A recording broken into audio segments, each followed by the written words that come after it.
Since childhood मेरी literal next door वाली girl और हमारी स्कूल की अनडिस्प्यूटेड ब्यूटी क्वीन मुझसे शादी के लिए रो रो कर रिक्वेस्ट करती रहती थी। लेकिन वक्त के साथ साथ बदल जाते हैं। उसने आसानी से हमारा फॉरएवर एंड ऑलवेज वाला चाइल्डहुड प्रॉमिस भुला दिया। इसकी बजाय उसने मुझसे मुंह मोड़ लिया और किसी रैंडम ब्लॉन्ड पंख के प्यार में पागल हो गई। उनकी पहली मुलाकात से ही उसने अपने बाल डाई कर लिए और क्लासेस को भी स्किप करना शुरू कर दिया। वो उसके साथ शेडी बार्स में जाती थी। क्लासेस स्किप होने की वजह से उसके ग्रेड्स तो जैसा जमीन में ही गिर गए। चाहे मैंने कितनी भी कोशिश की उसे समझाने को, उसे वापस लाने को, वो बिल्कुल नहीं मानी। आखिर में उन दोनों के दरमियान एक बड़ी लड़ाई के दौरान मैंने अपना जिस्म आगे कर दिया ताकि उस ब्लेड को रोक सकूं जो उस ब्लॉन्ड ने सीधा उस पर फेंका था। लेकिन जब मैं हॉस्पिटल में जख्मी हालत में अपनी आखिरी सांसें ले रहा था, क्लोई ने उल्टा मुझे ही दोष दिया। उसने मुझे से नफरत भरी नजर से देखा और कहा कि उसके प्रीशियस बॉयफ्रेंड के जेल जाने की वजह मैं हूँ। और इस धोखे का कड़वा जहर निगल कर मैंने अपनी आंखें बंद कर ली। जब दोबारा खोली मैं खुद को उसी दिन पर वापस पाया। वो दिन जब क्लोई ने पहली बार उसके साथ क्लास स्किप की थी।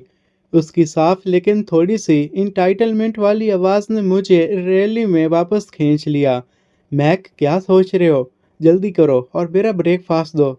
मैंने अपने हाथ में ब्रेकफास्ट बैग की तरफ देखा, मगर मैं जरा भी नहीं हिला। अगले ही पल मेरे हाथों पर एक अजीब सी मुस्कुराहट थी। ऐसी मुस्कुराहट जो बहुत कुछ छुपा रही थी। किसने कहा कि ये ब्रेकफास्ट तुम्हारे लिए है? क्या तुम वाकई सोचती हो कि तुम इसकी हकदार हो? मेरी आवाज़ में आज़ादी का एहसास भी था और तीखी सार्केज्म भी थी। कलोई जम सी गई।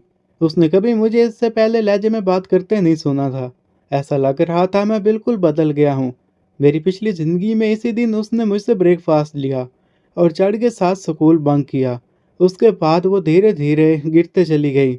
चाहे मैं कितनी भी कोशिश करता वो नहीं मानी।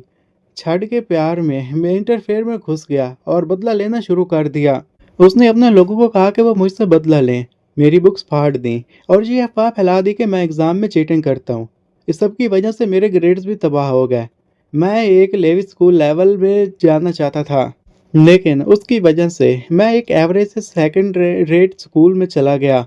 अभी मेरी बात सुनकर क्लासमेट हैरानी से मुझे देख रहा था। क्लोई के छेड को पसंद करने से पहले सब लोग हमारी चाइल्डहुड लव स्टोरी को एडमायर करते थे। किसी ने नहीं सोचा था कि वो आखिर में ब्लॉन्ड डिलिंक्विस्ट को चूज करेगी। लोगों की नज़रों को महसूस करके क्लोई, मैक, तुम्हें पता भी है तुम क्या कह रहे हो? जैसे ही उसने बात खत्म की उसके फ़ोन डिंग के साथ वाइब्रेट हुआ। मुझे पता था छठ का मैसेज होगा। वाकई मैसेज पढ़कर उसके चेहरे पर खुशी आ गई। उसने मुझसे घूर करके देखा। मैक, आज मेरा मूड अच्छा है इसलिए मैं तुमसे बहस नहीं करूंगी।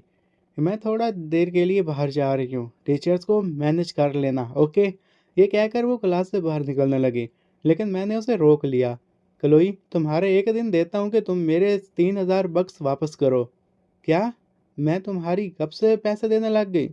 मिडिल स्कूल से हाई स्कूल तक मैंने तुम्हें 900 बार ब्रेकफास्ट लेकर दिया, और वो फ़ोन भी जो मैंने तुम्हारे लिए ख़रीदा था वो भी वापस करो। तुम इतने पैटी क्यों हो? उसने तंज से कहा। मैं पैटी हूँ? मैं हल्का सा हंस पड़ा। कभी खुद से पूछो, इतने सालों में तुमने मुझे क्या दिया? मुझे पैसे वापस करो और अब से तुम दूर रहेंगे। मेरा सिम्प सा एरा ख़त्म हो चुका है। क्लासमेट्स की फुसफुसाहट सुनकर क्लोई को शर्मिंदगी हुई। ठीक है, मैं पैसे वापस कर दूंगी। हम ख़त्म। उसका ख़ानदान अमीर था, उसे कभी पैसों की कमी नहीं है। लेकिन कुछ दिनों में ही छठ को खुश करने के लिए उसने उसके लिए नया फ़ोन और बाइक खरीद ली थी। मुझे पैसे वापस करने का मतलब था कि उसके पास कुछ भी नहीं बचेगा। फिर भी अपनी इज्जत बचाने के लिए उसने पैसे ट्रांसफ़र कर दिए। क्लोई के जाने के बाद मैंने क्लास को देखा और अचानक एक अजीब बात महसूस की। मेरी मेमोरी फोटोग्राफर लेवल तक पहुंच चुकी थी। मुझे हर क्लासमेट का नाम और उस किताब याद थी जो मैंने कभी पढ़ी थी। क्या ये रीबर्थ का चीट कोड है? मैंने खुद से मुस्कुराते हुए सोचा। ज़िंदगी दोबारा मिल गई है। मैं किसी का भी डोरमेट बनने से इनकार करता हूँ। अपनी पिछली ज़िंदगी की यादों को यूज़ करते हुए मैं छठ की रेपुटेशन को बर्बाद करूँगा और कलोई का पछतावे के साथ जीना पड़ेगा। बाहर क्लोई गुस्से में। मैं सिर्फ थोड़ी देर फन के लिए बाहर गई थी, क्या ज़रूरत थी इतने सीन बनाने की? क्लोई, चलो। एक ब्लॉन्ड लड़का जो बिल्कुल डेलिकेट लग रहा था लेकिन हैंडसम भी था। उसके पास आया। सबके लिए वो रेड फ्लैग था, लेकिन क्लोई के लिए परफेक्ट प्रिंस। वो मुस्कुराकर उसके साथ स्कूल से बाहर चला गया।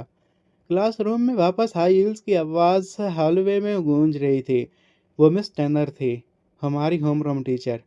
उन्होंने रूम स्कैन किया और क्लोई के खाली सीट पर नज़र रुक गई। उन्होंने भौहें सिरकाईं और सीधा मुझे देखा। मैक, मेरे ऑफिस में आओ, बाकी सब सेल्फ स्टडी करो। मैं उठने ही वाला था कि मेरा फ़ोन पिंग हुआ। मैंने देखा क्लोई ने सोशल मीडिया पर अभी अभी एक फ़ोटो अपडेट किया था। वो मोटरसाइकिल के पीछे बैठी हुई थी। उसके बाल हवा में उड़ रहे थे और उसके बाजू पर ब्लॉन्ड लड़के की कमर के मजबूती से पकड़े हुए थे। वो ऐसे मुस्कुरा रही थी जैसे उसने लॉटरी जीत ली हो। उस तस्वीर को देखकर मुझे बिल्कुल भी हार्ट ब्रेक महसूस नहीं हुआ। सच कहूँ तो मुझे ये सब बहुत फनी लगा। जब से उसके पास फ़ोन आया था, मैं कभी भी उसकी फीड पर नज़र नहीं आया। लेकिन छड सिर्फ कुछ दिनों में ही वो वहाँ था। मैं हल्का सा मुस्कुराया, उसकी पोस्ट को लाइक किया, उसे अपनी चैट लिस्ट से अनपिन किया और डू नॉट डिस्टर्ब पर डायल कर दिया। आखिर जान छूटी। मैं रोड मेन रोड पर मोटरसाइकिल का इंजन जोर से गिरा था। छड और उसके दोस्त तेजी से रोड पर दौड़ रहे थे। उसके दोस्त क्लोई के देखकर मजाक करने लगे। छड, भाभी बहुत खूबसूरत है। ऐसी लड़की मिल जाए तो कल मरना भी मंजूर है। उनकी तारीफ सुनकर छड का ईगो आसमान तक पहुंच गया। उसे लोगों की तारीफ पसंद थी। क्लोई को गर्लफ्रेंड बनाना असल में सिर्फ एक ट्रॉफी था ताकि वो अपने दोस्तों को दिखा सके। लेकिन इस वक्त क्लोई उतनी एंजॉय नहीं कर रही थी जितना वो लोग कर रहे थे। पहली बार इतनी स्पीड और एड्रेनालाइन महसूस करते हुए उसकी एक्साइटमेंट जल्दी ही डर में बदल गई। स्पीडोमीटर के नंबर बढ़ते जा रहे थे और इससे वो कांपने लगी। छठ, तुम बहुत तेज चला रहे हो। छठ जोर से हंसा। तेज? अभी तुम मेरी असली स्पीड देखी ही नहीं। और ये कहकर उसने स्पीड बढ़ा ली। ठंडी हवा उसके कानों में से चीखने लगी और उसका डर भी बढ़ गया। उसकी आंखें लाल हो गईं। पता नहीं क्यों उसके जहन में मेरी तस्वीर आ गई। बेख्याली में उसने अपना मैसेजिंग ऐप खोला, शायद मुझे मैसेज करने के लिए कि ताकि मैं उसे ले जाऊं। लेकिन फ़ोन खोलते ही उसने देखा कि मैंने उसकी पोस्ट लाइक की है। क्लोई रुक सी गई।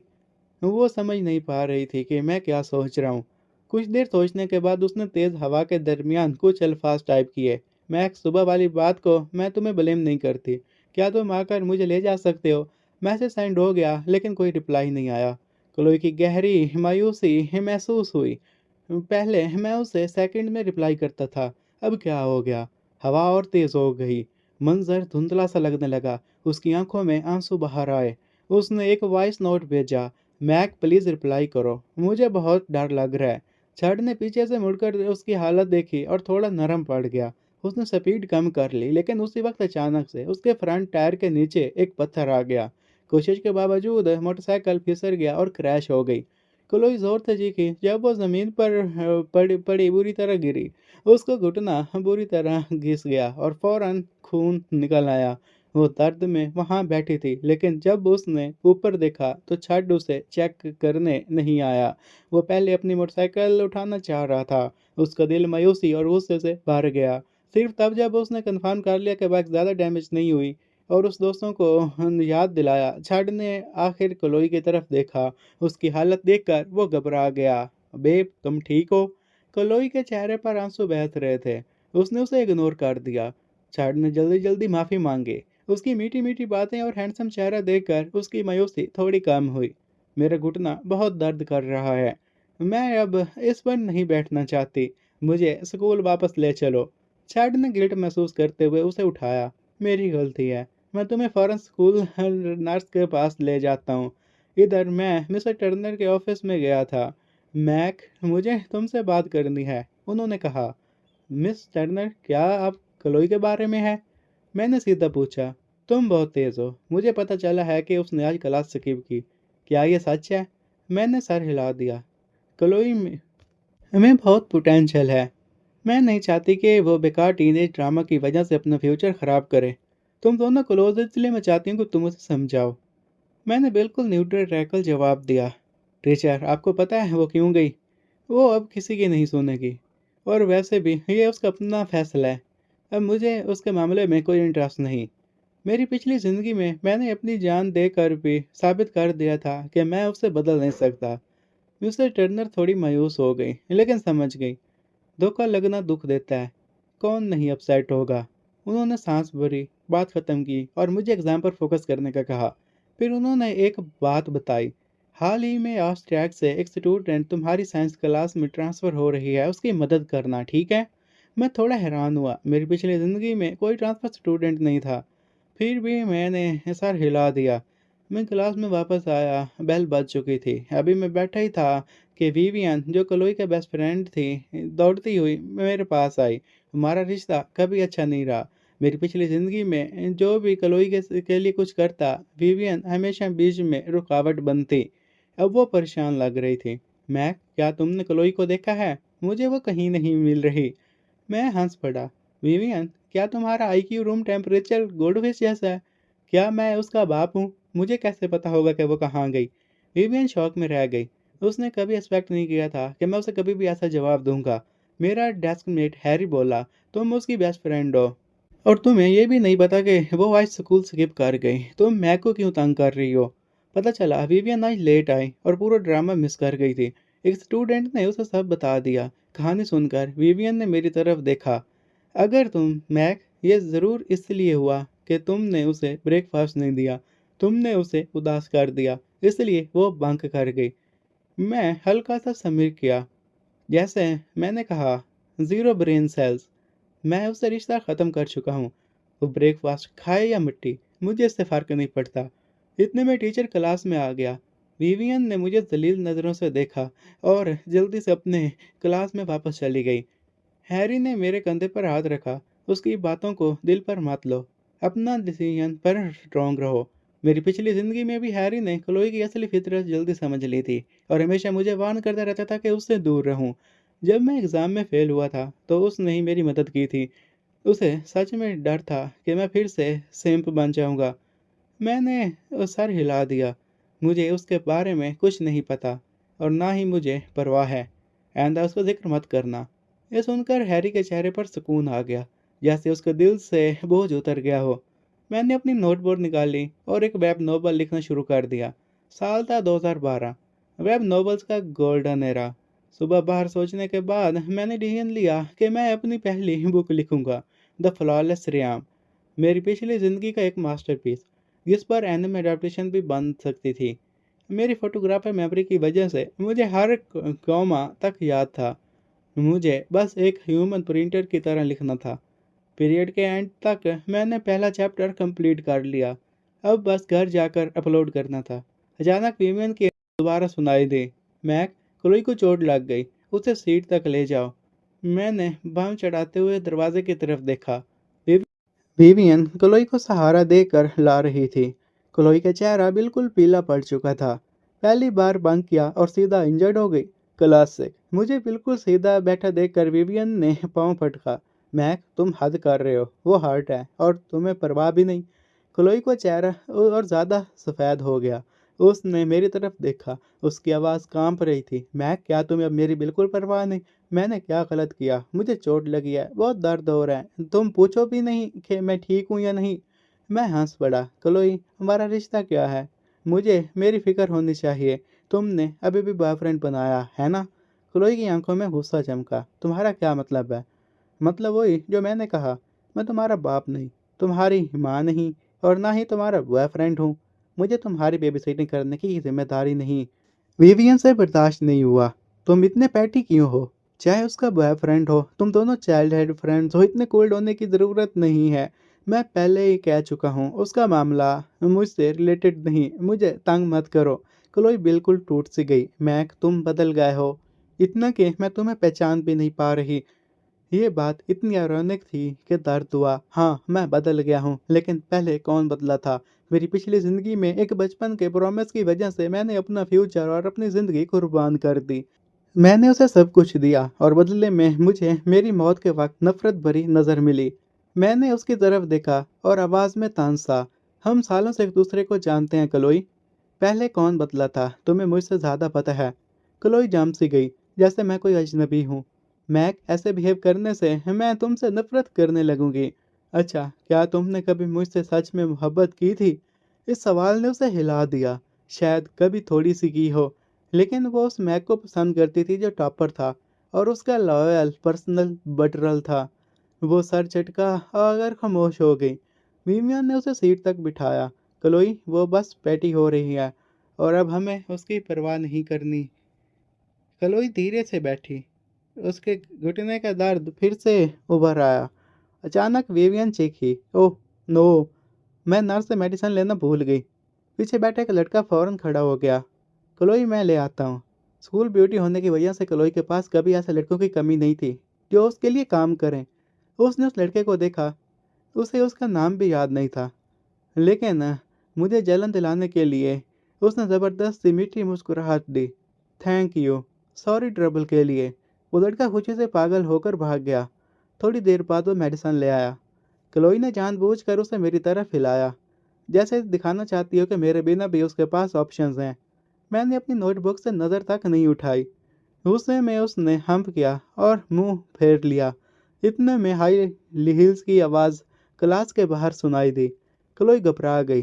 क्या टीचर को पता चल जाएगा कि वो बंक करके गई थी?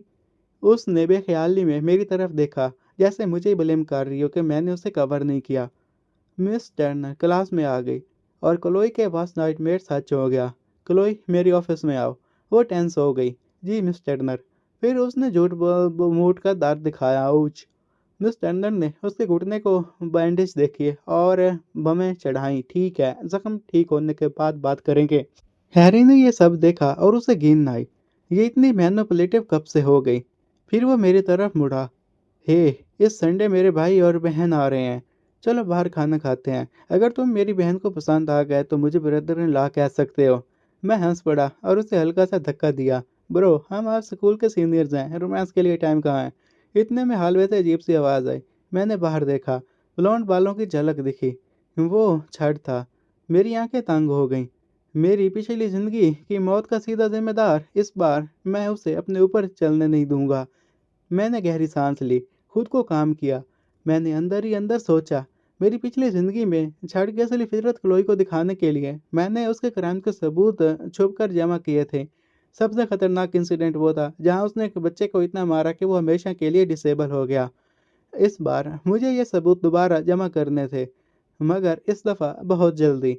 मैंने अपना फ़ोन निकाला और अपने अंकल को मैसेज किया। वो एक सेल्फ मेड बिलियनर बिजनेसमैन थे, जिनकी वेल्थ आसानी से छड़ के फैमिली के बराबर थी। अंकल, क्या आप मेरी एक चीज़ इन्वेस्टिगेट कर सकते हैं? मैंने उन्हें मुख्तसर सिचुएशन समझाई, फिर फ़ोन रख दिया। मैंने विंडो के बाहर खड़े छड़ को देखा। इस बार जो तुमने मेरे साथ और दूसरों के साथ किया है, उसका पूरा हिसाब दूंगा। स्कूल की बेल बजी। मैंने अपना बैग पैक किया और निकलने लगा। अचानक छड़ ने क्लासरूम का दरवाज़ा ब्लॉक कर लिया। मुंह में एक लाल गुलाब दबाया, क्लोई की तरफ पोज बनाता हुआ, बेब, मैं तुम्हें लेने आया हूँ। क्लोई उठना चाहती थी, लेकिन पूरी क्लास की नज़रों में नफरत देखकर वो शर्म से हिल न सकी। छड़ ने बमें चढ़ाई, फिर मुझे निकलता देखा। उसने अपना चमकते ब्लॉन्ड बाल झटके और मुझे चिढ़ाया। ओह जीनियस मैक! बस बता दूँ, क्लोई मेरे साथ बहुत खुश है। वो एक्सपेक्ट कर रहा था कि मैं रिएक्ट करूँगा, लेकिन मैंने बस उसे तरस भरी नज़र से देखा और कहा, एब्सोल्यूट मोरॉन। छठ का गुस्सा भड़क गया। वो मुझे मारने के लिए तैयार हो गया। तभी डीन की आवाज़ गूंजी, छठ, दरवाज़ा क्यों ब्लॉक किया है? हटो वहाँ से। छठ घबरा गया। यस सर, मैं बस मैक को ढूंढ रहा था। डीन ने तंज से कहा किया, अगर पढ़ाई का सवाल है तो मेरे ऑफिस आओ, वरना निकल जाओ।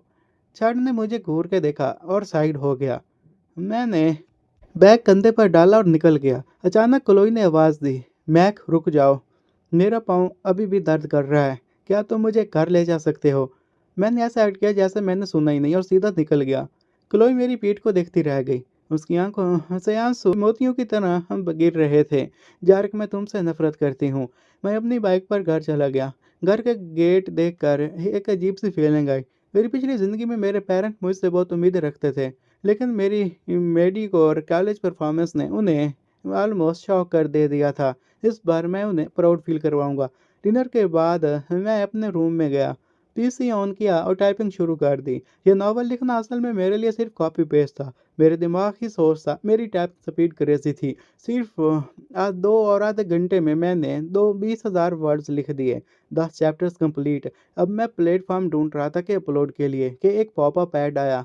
मैं बंद करने वाला था, लेकिन टैक्स ने टेंशन ले ली। टमाटो नॉवेल्स ऑथर के लिए 80-20 रेवेन्यू सेपलेट और सारे मीडिया राइट्स ऑथर के पास। मैंने साइट को चेक किया, नॉर्मल लग रही थी, लेकिन द फ्लॉलेस रियाम की क्वालिटी के साथ ये कहीं भी हिट हो सकती थी। मैंने अकाउंट बनाया, पहले 12 चैप्टर्स अपलोड किया और अप्लाई के कॉन्ट्रैक्ट पर क्लिक कर दिया। उसी वक्त एक लग्जरियस मैंशन में हार्पर बालकनी पर अकेली खड़ी थी, अपने पेरेंट्स का इंतजार करती हुई। उसकी कज़न ग्रेस उसके पास आई। हार्पर, चलो अंदर चलते हैं, शायद तुम्हारे पेरेंट्स आज नहीं आएंगे। हार्पर की आंखों में मायूसी आई, लेकिन उसने जिद से कहा, मुझे पता है वो बिजी हैं, लेकिन उन्होंने प्रॉमिस किया था। ग्रेस का दिल भर आया। वो जानती थी कि स्ट्रॉन्ग दिखने वाली लड़की असल में अपने पेरेंट्स की मोहब्बत के लिए तरस रही है। हार्पर के फादर मिस्टर हैरिसन एक बिलियनर वर्कहोलिक थे, इसी वजह से उसकी मदर ने उन्हें डिवोर्स दे दिया था। रूम में जाकर हार्पर ने ग्रेस के फ़ोन की तरफ देखा। ग्रेस, तुम सीईओ हो ना टोमेटो नॉवेल्स की, फिर तुम खुद मैन्युस्क्रिप्ट्स क्यों रिव्यू कर रही हो? ग्रेस मुस्कुराई, मगर उसमें दर्द था। कंपनी बैकरप्ट होने वाली थी, मैं कैसे सीईओ हूँ? हार्पर ने स्क्रीन देखी। एक लास्ट मैन्युस्क्रिप्ट अनरीड था। इसे ट्राई करते हैं, द फ्लॉलेस रियम। नाम अच्छा लग रहा है, ग्रेस ने कहा। टाइटल थोड़ा पोएटिक है, मार्केट ट्रेंड से मैच नहीं करता। हार्पर बोली, फिर भी किसी ने मेहनत की है, थोड़ा सा पढ़ लो ना। ग्रेस ने फ़ोन उठाया, सिर्फ स्किम करने के लिए, लेकिन जैसे ही उसने प्रोलॉग पढ़ना शुरू किया वो रुक गई। वर्ल्ड बिल्डिंग इपिक थी, करैक्टर्स यूनिक थे, स्टोरी इंगेजिंग थी। वो 12 चैप्टर्स एक ही सांस में पढ़ गई और कहने लगी, हार्पर तुम मेरे लकी स्टार हो। ग्रेस ने एक्साइटेड होकर उसे हक किया। हार्पर शर्मा गई, अभी तो पता भी नहीं है कि आगे क्या होगा। ग्रेस को रियलिटी का एहसास हुआ, लेकिन वो जानती थी कि अपने प्लेटफॉर्म को बचाने के लिए उसे एक नॉवल पर सब कुछ दांव पर लगाना था। अगली सुबह मैंने पीसी को किया और रात 12 बजे तक लिखता रहा।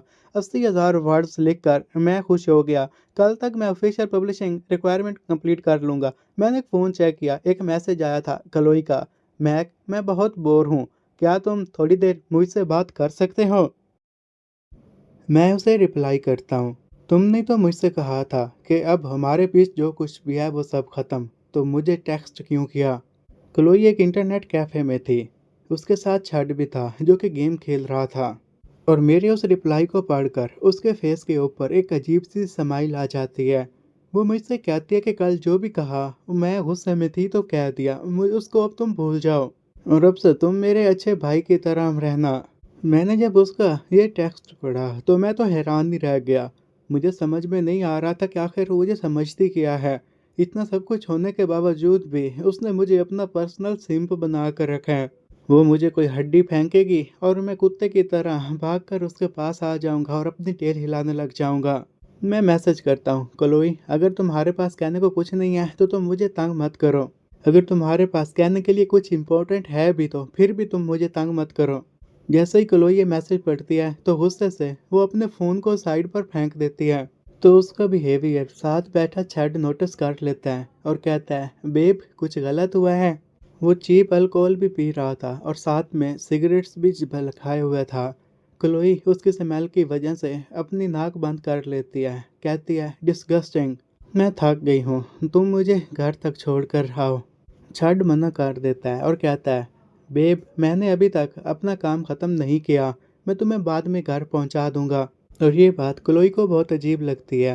पास्ट में वो मुझे जो भी काम देती थी मैं उसका काम करता था, लेकिन जब वो छड को काम कहती है तो वो 10 में से सिर्फ 3 काम करता है, वो भी अगर उसकी मर्जी हो तो। मैं अब थक गई हूँ और मेरे कपड़ों से भी स्मोक की स्मेल आ रही है। छड फंसता है, कहता है, क्या तुम्हें घर जाना है? चलो ठीक है। मुझे अपने इस गेम अकाउंट को टॉप अप करना है, तो उसके बाद ही मैं इन मॉब्स को फास्टर चला पाऊंगा और इसमें मुझे तुम्हारी हेल्प चाहिए। ये सुनते ही तो क्लोई एक बार फिर से हैरान रह जाती है। वो ये जान चुकी थी कि छड को उसके पैसे चाहिए। छड ने सक्सेसफुली उसे स्कूल से बंक करवाया, उसके बाद इंटरनेट कैफ़े लेकर गया। उसका शायद अगला प्लान है कि वो उसके ऊपर एक टैटू बनवाए और इससे जो एक अच्छी लड़की की इमेज है वो इमेज सारी रून हो जाएगी और किसी को भी यकीन नहीं होगा कि क्लोई एक अच्छी लड़की है। और उसके बाद से वो मुकम्मल तौर पर छड के ऊपर डिपेंडेंट रहेगी। और अब 2 का वक्त था। क्लोई की आंख खुलती है तो देखती है कि छड भी कीबोर्ड के ऊपर सर रख के सोया हुआ है। ये देखते ही उसे बहुत बुरा लगता है। उसने तो कहा था कि गेम ख़त्म करने के बाद वो मुझे घर छोड़ेगा, और ऊपर से स्मोकिंग की स्मेल भी अजीब लग रही है। तो वो तभी इंटरनेट कैफ़े से बाहर आ जाती है और फिर फैंसी होटल चली गई थी। जब वो अपना कार्ड को स्वाइप करती है तो उसे पता चलता है कि वो डिक्लाइन हो चुका है, उसमें पैसे नहीं थे। रिसेप्शनिस्ट उसे पोलाइट मैनर से बता रही थी और सारी चीज़ों को एक्सप्लेन करती है, और तब से ही क्लोई का फेस तो रेड हो गया था। अगर मैक उसे पैसे पे करने के लिए ना कहता तो इस वक्त उसके पास पैसे होते, और उसके पास अब इतने पैसे नहीं थे कि वो एक रूम को बुक कर सके, और ऊपर से रात को 2 बज रहे थे। और इस वक्त अब वो किसे कॉल कर सकती है? वो फिर क्या अपने पेरेंट्स को कॉल करे? वो पेरेंट्स को झूठ बोलना चाहती थी, अगर सच बताती तो इससे वो एक्सपोज हो जाती। वो होटल से बाहर आ जाती है और एक जगह पर बैठकर रोना शुरू कर देती है। अगली मॉर्निंग हम हैरिसन मैंशन को देखते हैं। ग्रेस अब अपने सारी तवज्जो फ्लॉलेस रियाम की मार्केटिंग में लगाना चाहती थी, और वो जल्द से जल्द उसके ऑथर के साथ कॉन्ट्रैक्ट साइन करना चाहती थी। लेकिन मैंने अभी तक लॉगिन नहीं किया था, इसलिए वो मेरे तक रीच आउट नहीं कर पा रहे थे।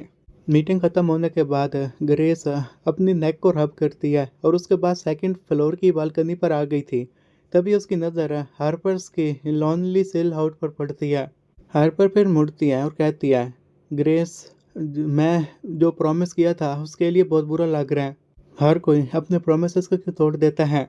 ग्रेस उसके हेयर को जेंटली स्ट्रोक करती है। हो सकता है कि वो अपने काम में बिजी हो, और हो सकता है कि आज उसने अपना काम ख़त्म ना किया हो। Work work work, it's always work. उन्होंने कभी भी मेरे बारे में नहीं सोचा। हर बार रोते हुए अपने आंसू पोंछती है। मैं अब उनके रूल्स को और फॉलो नहीं कर सकती। ग्रेस, ये सच नहीं है कि अल्कोहल पीने के बाद हम सैडनेस को भूल सकते हैं। क्या तुम मुझे ले जाओगी? ग्रेस इससे कॉन्फ्लिक्टेड फील करती है। हार्पर, तुम्हारा आज बर्थडे है, तो अगर तुम रिबिलियस बनना चाहती हो तो ठीक है। जबकि दूसरी साइड मैं अपने 80,000 वर्ड के मैन्युस्क्रिप्ट को पढ़ रहा था। जब हैरी को कॉल आई थी तो मुझे पता चल गया था कि आज हमारे लिए एक प्लान है। मैं उसके साथ एक मीटिंग पॉइंट डिसाइड करता हूँ। और दूसरी तरफ हम स्टारलाइट बार के फ्रंट का सीन देखते हैं। क्लोई चढ़ के मोटरसाइकिल से नीचे उतरी थी, लेकिन अब उसे कल रात जो कुछ भी हुआ था सब कुछ याद था, और वह छड़ पर ज़्यादा यकीन नहीं करती थी। चैड उसे कहता है कि बेब, कल रात जो कुछ भी हुआ उसके लिए मुझे माफ़ करना। आज मैं तुम्हें असली मज़ा करवाने के लिए आया हूँ। तुम्हें क्या लगता है ये जगह कैसी है? तो क्लोई हेसिटेशन के साथ कहती है, क्या ये जगह ख़तरनाक है? डेंजरस? नहीं, ऐसा नहीं है। वो तो उधर खड़े बातें कर रहे थे कि तभी साइड पर से एक ब्लैक रोल्स रॉयस आती है, और उसमें से हार्पर बाहर निकलती है। वो बहुत एक्साइटेड थी, उसके साथ ग्रेस भी थी। हार्पर, हमें लगता है कि हमें कहीं और जाना चाहिए। ग्रेस उसे सॉफ्टली सुजेस्ट करती है, लेकिन क्योंकि ये उसके फादर का बार था। ग्रेस जानती थी कि अगर उसके डैड को पता चल गया कि वो यहाँ ड्रिंक करने के लिए आई है तो उनसे वो सब संभाला न जाएगा। लेकिन हार्पर ऐसा बिहेव करती है कि उसने ग्रेस की कोई बात नहीं सुनी, और ग्रेस को भी अपने साथ बार में लेकर जाती है। बार मैनेजर जैसे ही उनको देखता है तो कहता है कि मिस, आप यहाँ क्या कर रही हैं? तो मैं बताती हूँ, तुम परेशान मत हो, तुम्हारे डैड इसके लिए ब्लेम नहीं करेंगे। ग्रेस आगे बढ़ती है और मैनेजर के कान में कुछ कुछ फंसाती है। तुम अंकल को कुछ भी मत बताना, मैं इसने पहले कभी भी ड्रिंक नहीं पी, तो तुम्हें पता है कि तुम्हें क्या करना है। मैनेजर ये सुनते ही फिर अपने स्वेट को साफ करता है और फिर गुस्से से कहता है, चलो ठीक है। थोड़ी देर के बाद ही वो फिर एक फ्रूटी कॉकटेल लेकर आया था और हार्पर को पेश करता है। हार्पर उसका टेस्ट लेना चाहती थी तो इसलिए एक सिप लेती है। वो 6 अलग अलग जूसेस से बनाया गया था, और उसमें थोड़ी बहुत सी अल्कोहल थी, और उसे पीते साथ ही उसके चीक्स तो फ्लश करने लग जाते हैं। ग्रेस अजीब सी नज़रों से मैनेजर को देखती है, तो मैनेजर भी उसे इशारे से समझा देता है कि इसमें मैंने अल्कोहल की मात्रा बहुत ही कम रखी है। और तभी हार्पर फिर पूरा का पूरा गिलास चटक जाती है, और उसके बाद ही उसकी आंखों से अब आंसू बाहर आना शुरू हो गए थे। उसके सिर्फ एक ही विश थी कि उसके पेरेंट्स एक दिन उसके साथ गुजारे, लेकिन ऐसा कभी भी नहीं हो पा रहा था। अब तो वो रोना शुरू कर देती है, जैसा कि सालों का गम उसके अंदर छुपा हुआ था। ये देखते ही मैनेजर तो पैनिक कर जाता है और मिस्टर हैरिसन को कॉल करता है, बॉस, मिस यहाँ है, और वो हार्ट ब्रोकन है और बार बार रोए जा रही है। तो दूसरी तरफ मिस्टर हैरिसन की वॉइस ज़ोर से गूंजती है, क्या हार्पर वहाँ है? मैं अभी वहाँ आ रहा हूँ, तुम बस उसके ऊपर नज़र रखो। और तभी वो अपने ऑफिस से बाहर आ जाता है। जबकि बार में वेटर को फ्लैग डाउन करता है। क्या यही वो लॉन्ग आइलैंड आइस टी है? क्लोई भी ये सब देख रही थी, तो वो फिर छठ से पूछती है कि क्या तुमने मेरे लिए टी को ऑर्डर किया? तो वो कहता है कि हाँ, और मैं अपने लिए अल्कोहल मंगवाऊंगा। और वैसे भी मुझे नहीं लगता कि तुम अल्कोहल को हैंडल भी कर पाओगे। और इनकी इससे पहले कि ड्रिंक्स आती कि तभी एक मिडल एज्ड मैन आता है और उसकी आंखें हार्पर पर थीं। मैनेजर मिस्टर हैरिसन को देखते तो उसके पास आता है और वो काफ़ी घबराया हुआ था।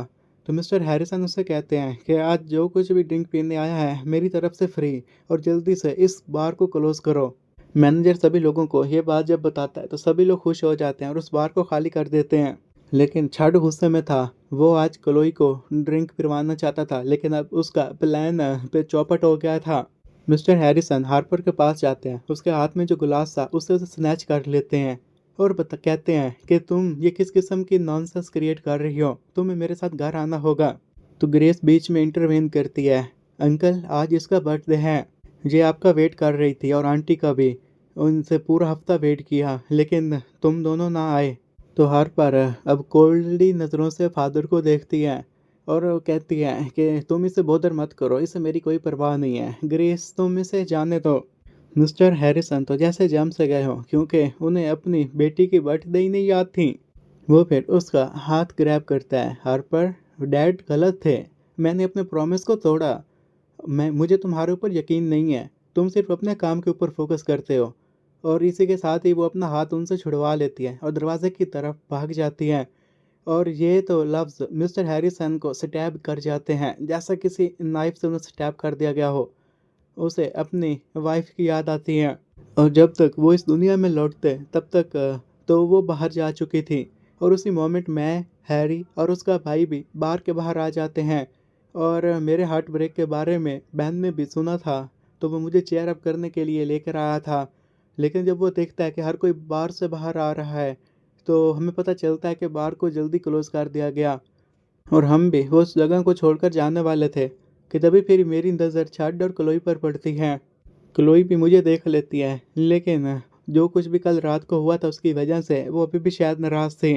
मैं जानने लगता हूँ कि तभी एक लड़की आकर मेरी चेस्ट के साथ टकरा जाती है।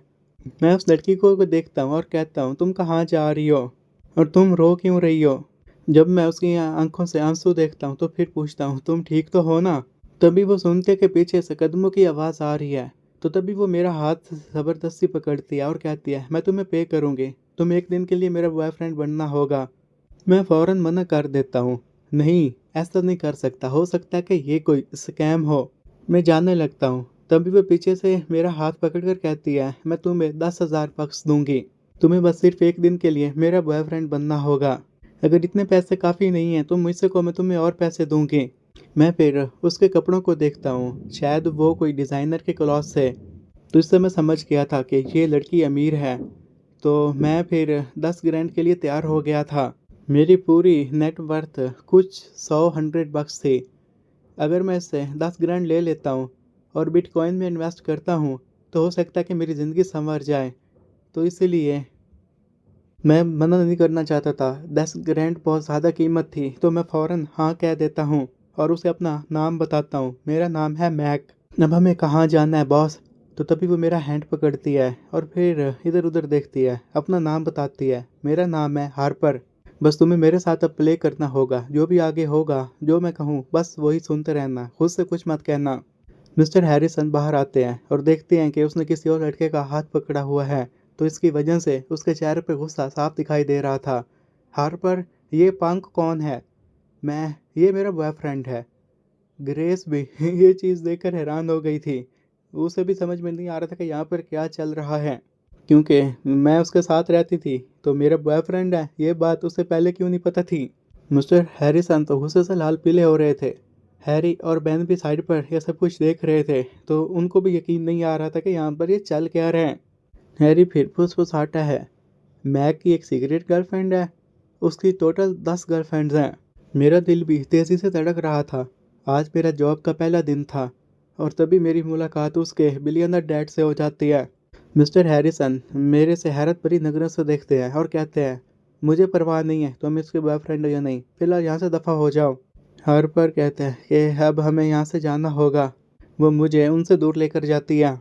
दूर खड़ी क्लोई भी ये सारा सीन देख रही थी और फिर शौक से अपनी आंखों को मलने लग जाती है। उसे यकीन नहीं आ रहा था कि मेरी ये एक जीएफ है और ये लड़की कौन है। वो खुद तो छड़ के साथ थी, लेकिन वो कभी ये नहीं सोच सकती थी कि मैं किसी और लड़की के साथ हूँगा। उसे ऐसा लगता था कि मैं हमेशा उसका वेट करता रहूँगा। हो सकता है कि ये मुझे जेलस फील कराने की कोशिश कर रहा हो।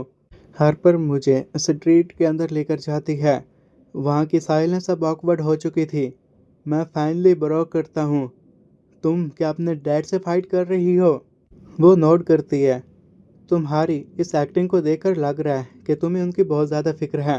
ये सुनते ही हार्पर के चेहरे के ऊपर तो आंसू बहना शुरू हो गए थे। तुम्हें समझ नहीं आ रही, वो सिर्फ अपने काम की फिक्र करते हैं। उन्होंने कभी मेरी फिक्र नहीं की। उन्होंने कभी भी मॉम की फिक्र नहीं की। उसी वक्त वो मेरा हाथ छोड़ देती है और फिर एक कैब बुलाती है। मैं अब करता ना क्या करता, 10 ग्रैंड्स की बात थी तो मैं भी फिर उसी के साथ ही कैब में बैठ जाता हूँ। हार्बर को नहीं पता था कि उसे कहाँ जाना है, तो वो बस विंडो से बाहर रेड आईज से देखने लग जाती है। और मैं ड्राइवर को कहता हूँ कि बस वो सिटी का चक्कर लगाता रहे।